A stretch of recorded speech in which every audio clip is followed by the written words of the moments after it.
mi salvación. Yo no camino en tinieblas, el Señor es mi luz y mi salvación. Yo no camino en tinieblas.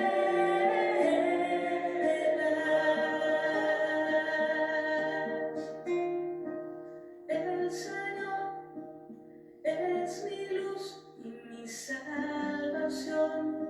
¿A quién temeré? El Señor es la defensa de mi vida. ¿Quién me hará temblar?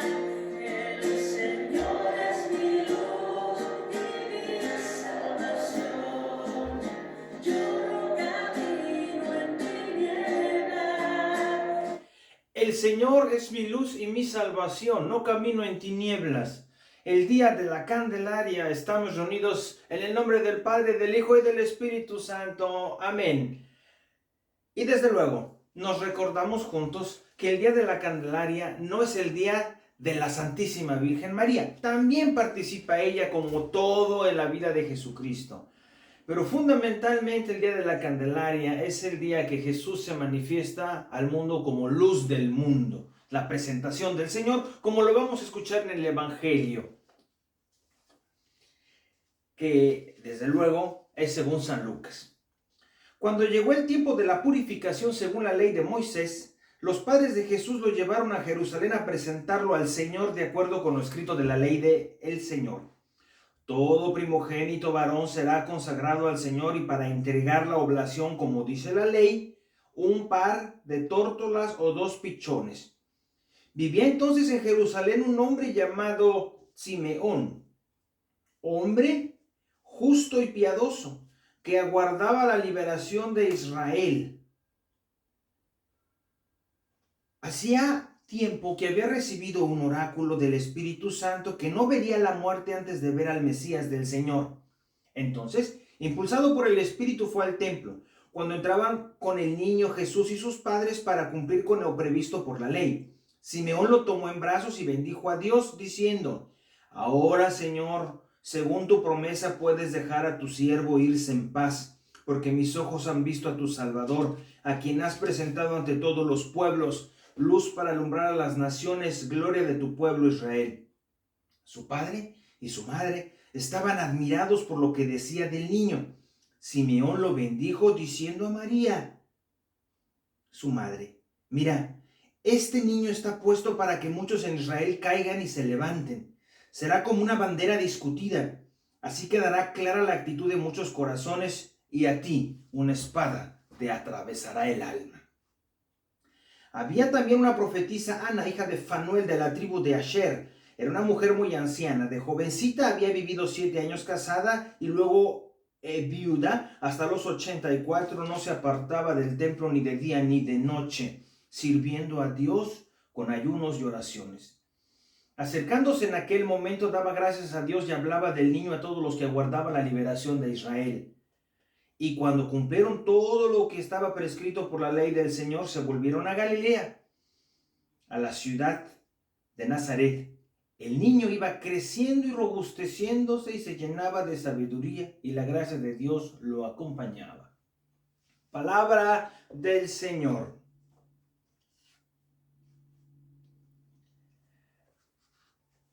Jesús es presentado al templo y con ello se hace vida pública como la luz del mundo. No hay que olvidar, la ley de Moisés prescribía que las personas, según su salario, según su economía, fueran a llevar una ofrenda cuando el niño tuviera los 40 días de haber nacido y después los 12. Y esa ley prescribía según la capacidad económica, según la clase social, o bien un carnero, o bien un borrego, diríamos nosotros, un cordero, y los más pobres, pichones, palomas. Jesús era de esos. Los padres les tocaba llevar un par de pichones, porque no tenían una economía, no eran de una clase social alta. Esto vale la pena recordarlo porque cuando después Jesús expulsa a los vendedores del templo, a todos los maltrata excepto a esos que le recuerdan de dónde salió. Todo esto para decirnos cómo Dios escoge desde los humildes, desde los pobres, y ahí realiza su obra. La obra no está en los poderosos, en los reyes. La obra de Dios está en los pobres. Para empezar, por Él mismo. Pero es una obra de Dios, queridos hermanos, que une la tradición con la novedad. Tanto Ana, la profetisa, como Simeón, significan de alguna forma la tradición antigua de Israel que reciben la novedad de Jesús. El niño representa el futuro del pueblo de Israel. Ana y Simeón, el eslabón de los antiguos de Israel. Digo, porque ahora dicen que las iglesias están llenas de viejos y lo dicen de una forma despectiva. Porque las personas mayores en nuestra sociedad parece ser que no son importantes. Por eso se dice como despectivamente, solo hay viejos, como si los viejos fueran poco, como si no sirvieran para nada. Porque claro, vivimos en una sociedad donde se ha relegado a los ancianos, donde la eutanasia está permitida, donde la pandemia ha acabado con ellos, donde miles y miles de personas se mueren sin acceder a los medios y a las leyes de dependencia. Claro, vivimos en una sociedad que hizo de lo anciano, de lo antiguo, algo inservible. Por eso a veces no nos cabe en la cabeza esto. Pero queridos hermanos, nuestros abuelos nos enseñaron a aprender la sabiduría. Una iglesia llena de personas mayores es una garantía de que la fe puede ir adelante también, Queridos hermanos, la obediencia por un lado de Jesús, la esperanza por un lado de los viejos. Hay veces que son los viejos los que tienen más esperanza que los jóvenes, no hay que olvidarlo. Y tiene que haber un eslabón entre lo antiguo y lo nuevo. Jesucristo no vino y acabó con todo, no, Él mismo lo dirá, Yo no he venido a destruir la ley ni los profetas, lo antiguo. Lo antiguo tiene que embonar con lo nuevo, lo antiguo tiene que hacerse presente en lo nuevo y lo nuevo tiene que resucitar lo antiguo, conservar lo antiguo.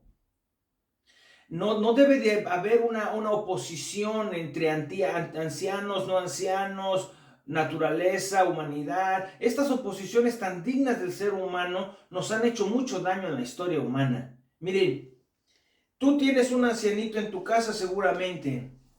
Tú tienes una persona adulta en tu casa seguramente. Cuídala, cuídala. Es un don de Dios. Es muy importante conectarse con las tradiciones, conectarse con nuestro pasado, porque un pueblo que no tiene pasado no tiene futuro.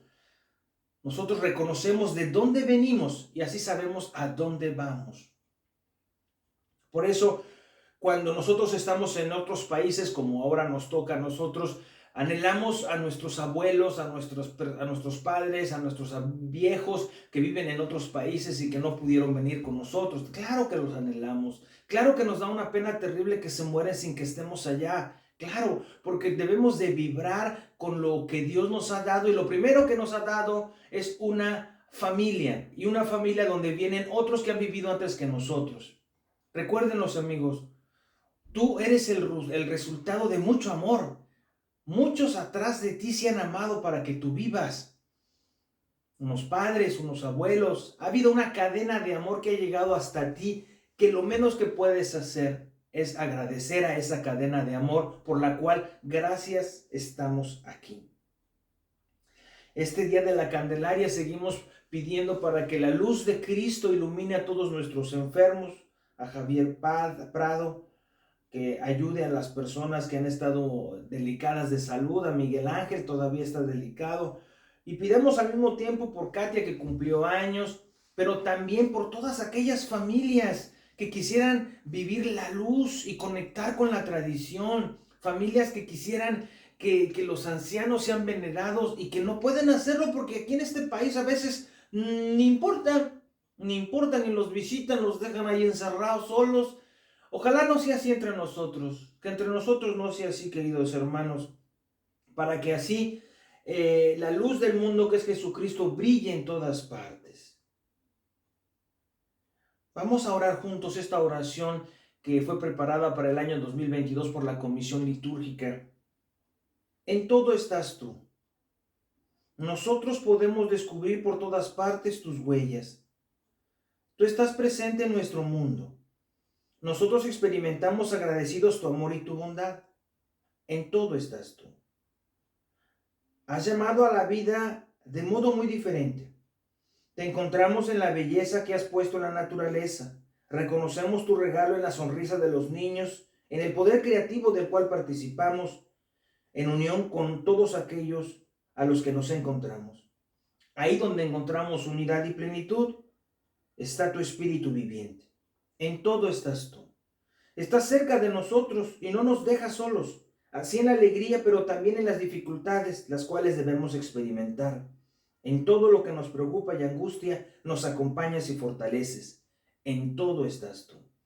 Tú actúas en nosotros y por nosotros. Ayúdanos, que podamos percibir tus huellas en nuestra vida,